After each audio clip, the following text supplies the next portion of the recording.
Hello, hello, bonjour à tous. Alors, je vais attendre un peu qu'il y ait quelques personnes qui nous rejoignent. Nouveau live. Nouveau live, on est déjà mardi 23 avril. Alors, très très content de vous retrouver. Je vous ai un peu laissé pour le congé de Pâques. Euh, alors, le chien qui fait plein de bruit. Je sais pas si vous l'entendez. Et les moutons. J'ai pas choisi l'endroit où il y avait le moins de bruit, hein, on est d'accord.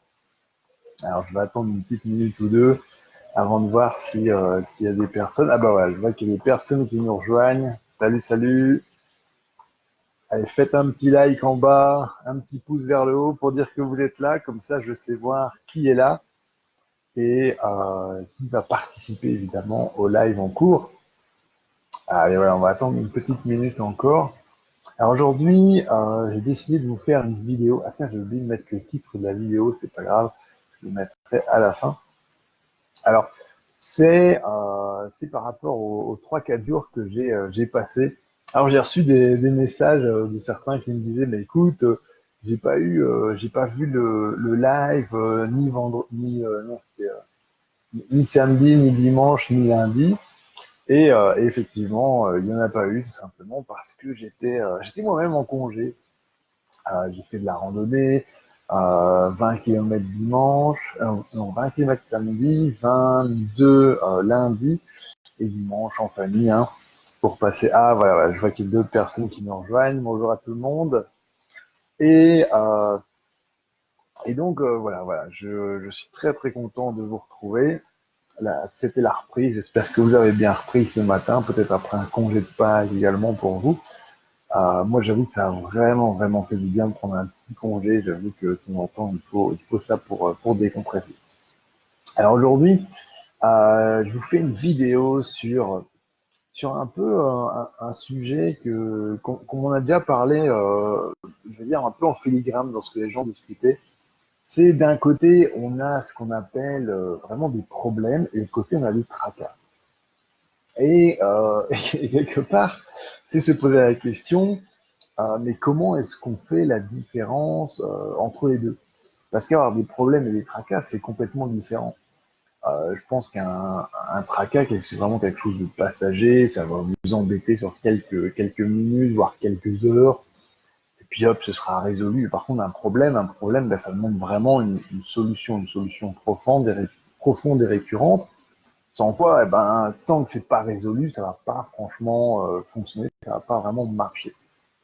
Et donc, problème et tracas, eh bien, par rapport à la notion de problème en tant que tel, je pense qu'il y a une notion tout à fait affective, une notion émotionnelle à comprendre à travers le problème.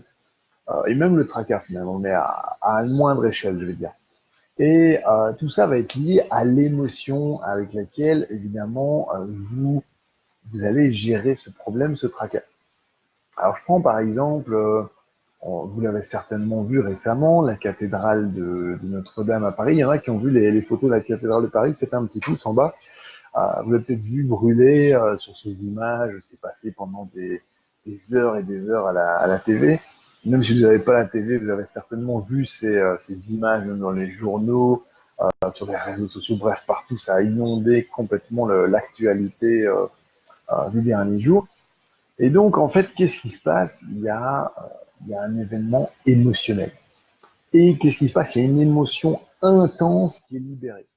Et donc, quelque part là, on est face à un problème, bah oui, effectivement, parce que quelque part, c'est énorme. Et c'est même un problème collectif, parce que ce problème est tellement gros, il nous atteint tellement personnellement. On se dit, voilà, c'est un symbole qui a brûlé. Et donc, par rapport au tracas et au problème, on se dit, oui, mais on va le reconstruire, oui, on va passer. Et pourtant, toute la difficulté est là. C'est-à-dire, c'est de passer au-dessus de l'émotion à un moment donné, ou bien pouvoir, comme il y a des gens qui disent, ouais, j'ai pris du recul par rapport à l'émotion. Vous savez, vous avez l'émotion qui est là, puis vous prenez du recul, vous, comme ça. Et vous êtes là, ouais, c'est bon, écoute, prends du recul. Mais, mais soyons clairs, en fait, ça ne marche pas comme ça. Je veux dire, allez dire ça à une personne qui perd son enfant dans un accident de la route, par exemple. c'est un exemple trash, je suis d'accord, mais qu'est-ce qui se passe? Elle va certainement vous dire, ah oui, écoute, je prends du recul, tout va bien, j'essaie de gérer. Bah non, vous êtes sur le coup de l'émotion, vous avez une émotion forte qu'il vous faut gérer, qu'il vous faut appréhender, qu'il vous faut intégrer, accepter, faire un deuil pour ensuite pouvoir vous décider d'avancer à nouveau, de passer à nouveau à l'action. Et toute cette partie émotive que vous avez, toute cette partie, je dirais, qui est vraiment à l'intérieur de vous-même, mais toute cette partie, une fois qu'elle est passée, une fois que vous avez choisi, parce que c'est vraiment ça, vous avez choisi d'avancer, eh bien, c'est à vous que ça revient. C'est à vous que ça revient de passer à l'action à un moment donné et d'aller au-delà de ça. Alors, comme je dirais, alors j'ai un peu parlé là de mon histoire, il y en a qui connaissent peut-être mon histoire, qui ont lu peut-être un de mes livres, ou qui ont lu une biographie sur un site ou quoi. Bon, il y a quelques années, sur le chemin du travail, j'étais renversé par un camion. Et bah ouais, il y a beaucoup de gens qui encore aujourd'hui, hein, je pense ici dimanche, j'ai rencontré une personne que j'ai pas vue depuis 3 4 ans et qui me demandait, tiens, ça va ta santé, comment tu te sens, comment est-ce que ça se passe, etc. T'as quand même eu un truc assez impressionnant. Et puis en fait, je me suis rendu compte que de la portée que l'événement avait eu sur cette personne. Et je lui ai dit, oui, écoute, ça va, je le vis très bien, j'ai quelques petits problèmes de santé, etc. Mais, mais je me rendais compte que cette personne était restée bloquée sur le fait que ça avait été dur pour moi, que ça avait été peut-être très prenant, sur lequel il a fallu me battre physiquement, mentalement. Et moi, en fait, c'est pas du tout ce que j'ai retenu. Moi, j'ai retenu de cet événement, c'était une rupture dans ma vie, c'était une rupture par rapport à ce qu'il y avait avant, et une rupture à ce qu'il y avait après. Et finalement, cet événement, alors je dis parfois il n'y a pas d'hasard, mais cet événement est tombé au moment où quelque part, j'avais déjà dit que je voulais un changement dans ma vie assez important. Je m'étais challengé là-dessus. Et puis, ce moment n'est pas forcément venu comme j'attendais parce que j'ai eu un accident. Mais c'était quand même le moment pour moi de me dire, OK, maintenant, tu es allé trop loin. Maintenant, tu vas te respecter. Maintenant, tu vas t'accepter et tu vas te dire, voilà, tu vas avancer avec tes compétences, ce que tu sais faire, ce que tu peux apporter aux autres, etc., etc. Et donc vraiment, ce n'est pas l'événement, comment je vais dire, ça tragique qui va bouleverser, en tout cas qui a bouleversé ma vie, ou qui peut bouleverser la vie d'une personne, c'est ce que vous en faites. Et c'est ça qui va faire toute la différence entre cet événement que vous vivez de manière émotionnelle, émotionnellement intense pendant un moment, oui, c'est vrai, mais c'est ce que vous allez en faire qui va vraiment déterminer la suite, qui va déterminer quelque part votre futur, vos projets que vous allez avoir dans le futur. Et donc, c'est de faire le choix, quelque part, de quoi qu'il arrive, de passer à l'action pour avancer. Alors, ça ne veut pas dire que vous allez avancer, boum, comme ça, un grand saut ou encore un plus grand saut. Non, mais c'est d'avancer petit à petit. Parce que tous les petits mis l'un à la suite des autres, eh ben, ça devient de plus en plus grand. Et puis, vous créez la distance, vous créez le recul suffisant pour passer au-dessus de l'événement. Et ça, c'est vraiment ce que vous devez rechercher. Ce sont des événements qui sont pas faciles dans votre vie, ce sont des événements qui peuvent même être durs, qui peuvent être tragiques, et je ne vais pas vous dire le contraire. Mais c'est de se dire à un moment donné comment vous allez faire le choix de vous dire, OK, ça me bloque, je ne veux pas avancer, je vais rester là. Ou vous allez faire le choix de vous dire, OK, j'y vais, c'est dur, je veux pas, j'ai pas envie d'avancer, et pourtant, j'y vais. Et c'est vraiment comme ça, c'est bam, c'est faire face à la vie, faire face aux événements qui sont contre vous, et de dire j'y vais quoi qu'il arrive. Et c'est vraiment ça qui, je pense, il faut retenir, c'est de vous dire même, c'est de vous poser la question dans 5 ans, je veux être où? Dans 10 ans, je veux être où? Et de faire de cet événement de votre vie qui peut être lourd, qui peut être douloureux, vous pouvez le faire, vous pouvez choisir d'en faire soit un frein, soit un moteur. Mais c'est vous qui allez choisir si vous en faites un frein ou un moteur. C'est personne d'autre. Il n'y a personne d'autre qui dira à un moment donné, ouais, écoute, voilà, ça va te bloquer. C'est vous qui, à un moment donné, mentalement, faites le blocage ou de vous en servir comme un moteur pour avancer, pour dégommer vraiment tout ce que vous avez envie de faire. Donc voilà. Euh, Qu'est-ce que je peux encore vous dire là-dessus? C'est, en tout cas, moi, dans ce qui m'est arrivé, c'est, alors c'est peut-être, comment je vais dire, ça c'est peut-être facile, mais il y a des questions que je ne me suis pas posées. Je me suis pas posé la question de savoir si j'allais remarcher un jour. Pour moi, c'était sûr et certain que j'allais remarcher. Alors, je ne savais pas si j'allais remarcher convenablement, si j'allais remarcher en boitant, je savais pas. Mais il y avait cette question essentielle que je me suis peut-être pas posée parce que c'était même pas une question. C'était juste, je vais remarcher, point. Et il fallait pas me dire, écoutez, ça va être compliqué. Non, je vais remarcher.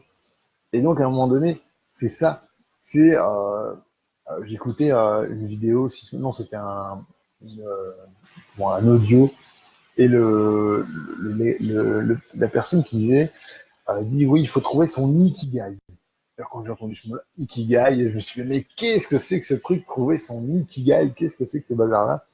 Et je vous avoue que je ne sais pas encore, j'ai pas encore recherché exactement d'où ça venait, si c'est japonais, coréen, ou ça tombe rien à voir, je n'en sais absolument rien.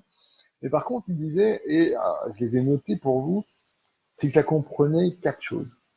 Ça comprenait, en fait, il expliquait ça, c'est le croisement, vraiment le carrefour de ce qu'on appelle la passion, le potentiel économique que l'on veut en avoir, les compétences et la mission de vie. Et je me suis dit, ouais, ça, c'est vraiment les quatre choses qui doivent nous permettre d'avancer, qui doivent nous permettre de passer à l'action, quoi qu'il arrive. Et donc, c'est peut-être ça, à un moment donné, de trouver son ikigai, donc sa mission de vie, ses compétences, son potentiel économique, ses passions.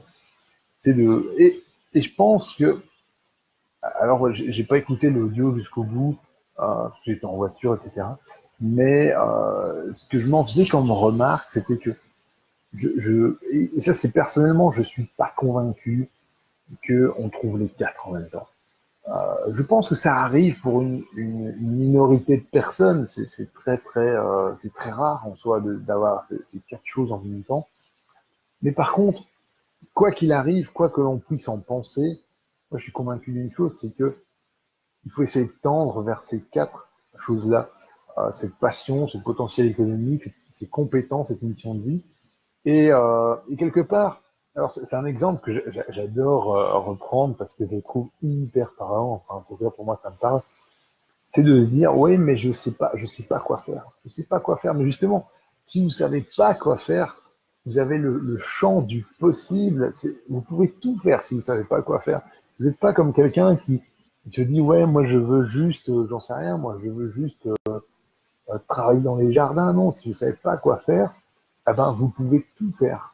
Et vous n'êtes pas limité à quelque chose qui est juste de ce que vous avez défini. Par contre, une fois que vous l'avez défini, eh bien, ça devient beaucoup plus restrictif. Mais justement, tant que vous n'avez pas choisi eh bien, le champ du possible reste complètement ouvert. Et ça, c'est absolument génial. Parce que vous avez le potentiel économique, les compétences, la mission de vie et la passion. Tout ça fait que, bah, c'est juste, voilà, vous pouvez vraiment le faire. Allez rechercher dans ces quatre choses. Eh bien, est-ce que vous allez trouver les quatre? J'en sais rien. Même moi, je ne peux pas dire aujourd'hui que j'ai trouvé les quatre. Tout ce qui est mission de vie, j'étais très très loin là-dedans. Tout ce qui est compétences, c'est pareil, mais encore aujourd'hui. Et je pense même vous faire une vidéo sur ce que peut être la vie de coach, parce que les compétences, tout ce qu'on peut apprendre, c'est jamais fini quand on a décidé d'être coach et d'aider les gens. On est toujours là pour se développer, pour grandir, pour réussir. Pareil pour des passions. Moi, je suis convaincu qu'une passion, alors quelle qu'elle soit, euh, vous allez toujours arriver à un point où cette passion va peut-être, je pense pas que ça s'éteint, ça je suis pas d'accord, ça s'éteint jamais vraiment une passion. Mais il y a des moments où vous allez moins vous y intéresser.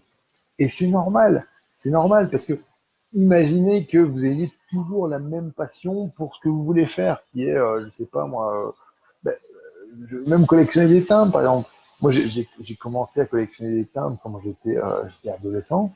Voilà, c'était vraiment une passion. Je passais du temps encore à les décoller sur les enveloppes à l'époque. Je les prenais avec des pinces, je les mettais séchés, je les mettais bien à plat, je les mettais dans les dictionnaires, et puis après je les classais dans des livres et tout. Ah, ça paraît aujourd'hui, quand j'y pense, je me dis, waouh, le temps que j'avais à l'époque pour faire ça. C'est aujourd'hui, je prends même plus le temps d'aller voir ces albums que j'ai créés moi-même. Mais, mais en fait, c'est complètement ça. Cette passion, je suis sûr, si j'y retourne dedans, ça va à nouveau me passionner parce que pour moi, les timbres, c'était le voyage, ces petits morceaux de papier qui parfois parcouraient la terre.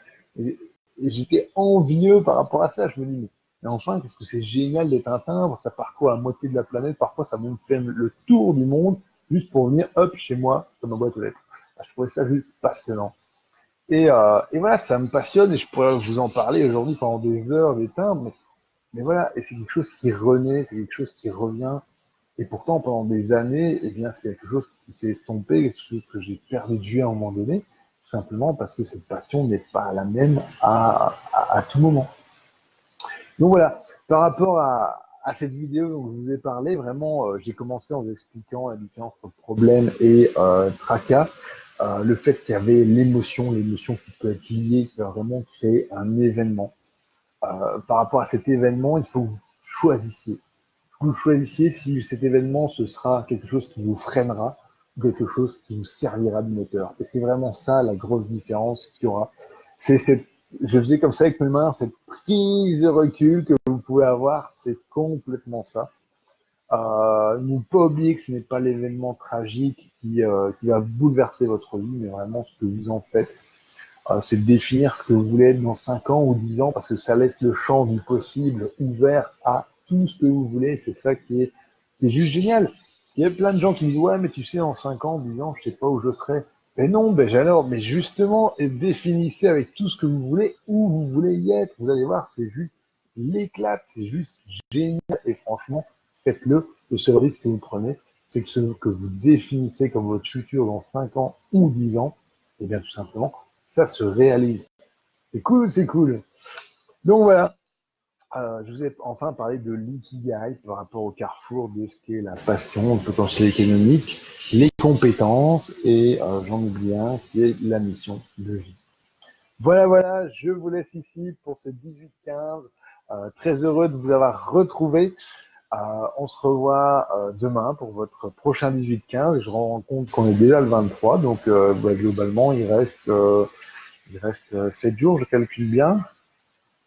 Ah ouais, 7 jours de vidéos pour nos rencontres tous les jours.